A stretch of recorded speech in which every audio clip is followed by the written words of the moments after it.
Hello, welcome back into the schematic channel. In this video I show you how we can download and install the Fritzing software in 2026 totally free.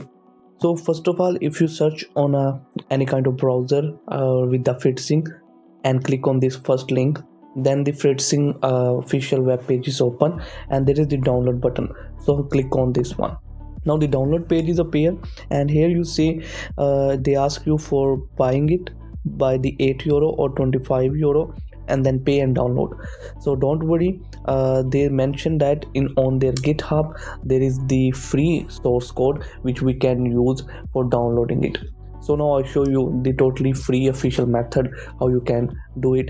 So first of all, you need to be search with Fritzing download GitHub, and that's the web page. If you don't find that web page, so I try to be put the link in description so you can directly access that web page. When you click on it, then that web page is appear, and now there is the CD625. So this is for the Linux. If you have a Linux operating system, then you can click on this assets and there is the source code and you can download it and then you can install it. But in our case, if we are using the Windows operating system, then this is CD548. Make sure this one, scroll down and click on the assets here, and now here you need to be find this file 69.6 MB file. Okay, click on it and then your downloading is start. I already download that file, then I show you how we can install it.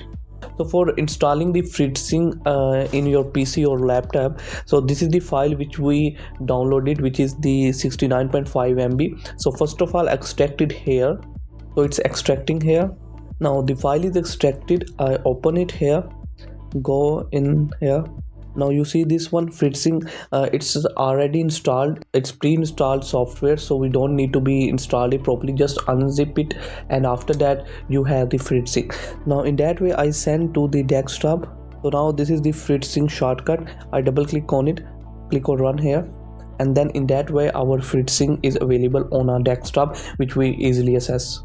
So now the Fritzing is running here. There is the breadboard, this is the schematic, this is the PCB, and this is the code screen. So now in that way you can use the Fritzing software. So I hope so you understand the completely how you can download and then install and then use the Fritzing on your PC and laptop. So I see you the next time. Please subscribe and share this channel.